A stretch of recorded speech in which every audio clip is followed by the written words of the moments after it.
You alright guys, Mattstrats here. What I've got today is a gaming review, and I'm going to start doing these more often. So every time there's a blockbuster game that's going to be released, I'm going to go buy it and I'm going to make a little gaming review for you, so then you know whether to buy it or not. The games these days are very expensive, and I don't want you just to go out and waste money on games, and I know people don't like buying games unless they know a lot about it. So what I'm going to do is I'm going to obviously buy the game and make a review on it. If there's a game that's coming out that you want but you're not sure about, and you want me to do a review on it, put it in the comments or send me an inbox when it's close to coming out. I will go buy it and I will make that review. The one stipulation I have with that is it's got to be a game that's going to be a huge blockbuster, otherwise it's going to be not worth me getting. I don't want to spend 30 quid on a game that's not going to be worth buying. As much as you do, so make sure it's going to be something that's going to be like a blockbuster. The next game I'm probably going to do is God of War when that's out, because I've already got that pre-ordered. So the next one you'll be looking for is God of War, or any in between that are going to be coming out that are going to be huge.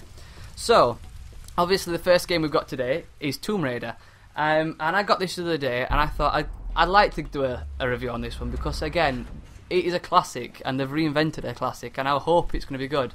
So what we're going to go through is the different aspects of the game, and I'm going to give you my rating on them. So the first thing we've got is gameplay. Now, what I mean by this is, how does it handle the graphics in it? Does it look good, and does it play well? So firstly, the graphics in it are amazing. I've got no problems with the graphics. The cutscenes are very well thought out. The cinematics, you do want to watch them. Like, you'll get some games that you just want to skip the cinematics. Not on this one. You do actually want to watch these. So again, they have been thought out. The voice acting and everything else is spot on. So again, I think they're doing a really good job with that. She handles really well. She's not clunky. You're not worrying about spamming the wrong button. Everything's got its own set way to be played. Like, obviously it's not a hack and slash. It's more survival instinct sort of thing. But there is the element where you can just go around and fire, like blind fire around corners and stuff. So again, it does feel really good. If I was going to categorise it, it's a bit like Assassin's Creed with the way that she jumps around, obviously having to scale the buildings and stuff, and obviously the silent takedowns. But then again, it has got that Uncharted aspect to it as well, where you are behind cover and you are shooting in a gunfight. So again, it is a mix between those two, and if you like that sort of game, it is definitely worth getting, in my opinion. The next thing is the story. So obviously we've talked about how well she handles and the fact that it is a smooth game to play.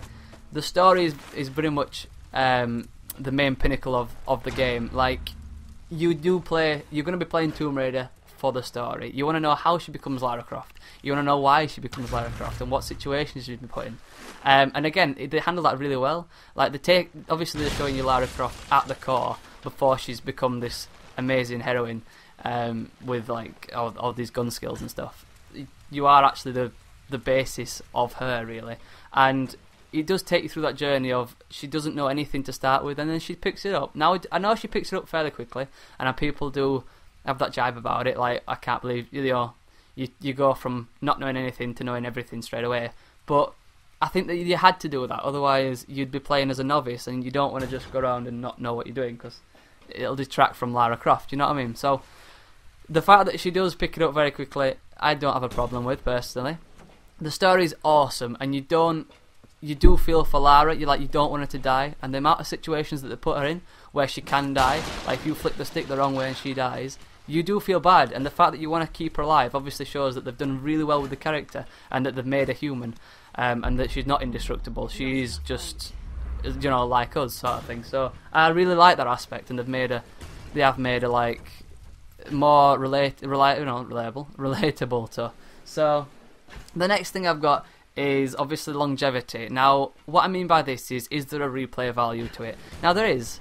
There's different artifacts in the game to pick up.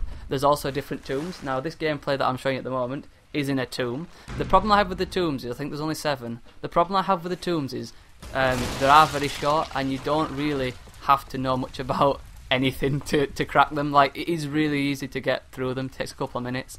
Like, I do this in 4 minutes, this one, so obviously it's not hard. I think if they'd have put a bit more time into the little tombs and the little side quests and stuff like that, that would have made it a little bit better. Just that peak, the next 0.5 better than it should have been. But again, it's only a little flaw that I've got with the game, and a little problem that I have with it. Other than that, there's loads of trophies, and the fact that they made the places to fast track, you can fast track between places to get the trophies. That makes it a lot easier. Like, I get bored of replaying the game from start to finish a second time. So the fact that they've put the fast track in, obviously they've made it so it's more accessible, and you can pick it up and just do a little mission, and then that's it. Then you've done, you've got your trophy, you're happy with it. So there is that aspect, and again, there is the chance and opportunity to run back through, obviously, through the game again, start from scratch and go on hard mode, and obviously you'll keep all your weapons and stuff. Other than that, the last thing I've got is the multiplayer. Now, the multiplayer obviously is a bonus. I've not played the multiplayer yet, so I can't tell you much about it, but what I do know is you don't really play... It's not like COD. You play COD just for the multiplayer. You're not going to be playing Tomb Raider for the multiplayer that much. You're going to be playing it for the story. So I guess in that respect, the multiplayer is an added bonus, and it is a fun bonus, but you don't really mind what it's going to be like, because the story again is just, it holds its own. My overall opinion is it's a brilliant game, and it's well worth the money that's spent on it. So I give it a 10 out of 10. I really hope you've enjoyed this. If, like I say, if you want more, put it in the comments, and I'll see you later.